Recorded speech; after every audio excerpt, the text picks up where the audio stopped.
Hello, ഞാനിപ്പോൾ എറണാകുളത്ത് വന്നേക്കുവാണേ. അപ്പം ഞാൻ വിചാരിച്ചൊന്ന് മുറ്റം ഒന്ന് വൃത്തിയാക്കാമെന്നേ. കഴിഞ്ഞ പ്രാവശ്യം വന്നപ്പോൾ ക്ലീൻ ചെയ്തിട്ടിട്ട് പോയതാണ്. അപ്പോൾ ദാ ഇതാണ് മുറ്റത്തിൻ്റെ അവസ്ഥ. നിറയെ കരിയിലയൊക്കെ വീണിട്ടുണ്ട്. മാവൊക്കെ ഉണ്ട്. അപ്പോൾ 2, 3 മാവൊക്കെ ഉണ്ട്. അപ്പോൾ നിറയെ കരിയിലയൊക്കെ വീണിട്ടുണ്ട്. അപ്പോൾ ഇതാണ് മൊത്തത്തിലുള്ള ഒരവസ്ഥ.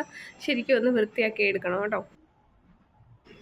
കഴിഞ്ഞ പ്രാവശ്യം ഞാൻ വന്നിട്ട് വൃത്തിയാക്കിയിട്ട് കഴിഞ്ഞപ്പോഴായിരുന്നു തെങ്ങ് കയറാനായിട്ട് ആൾ വന്നത്.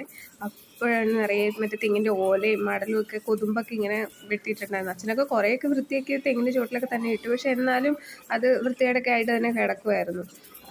അത് മുഴുവൻ പക്ഷെ കത്തിക്കാൻ പറ്റത്തില്ല. കാരണം ഒന്നിവിടെ അടുത്തടുത്തടുത്ത് കുറേ വീടുകളൊക്കെ ഉണ്ട്. ചുറ്റിനും തൊട്ടടുത്തടുത്ത് കുറേ വീടുകളൊക്കെ ഉണ്ട്.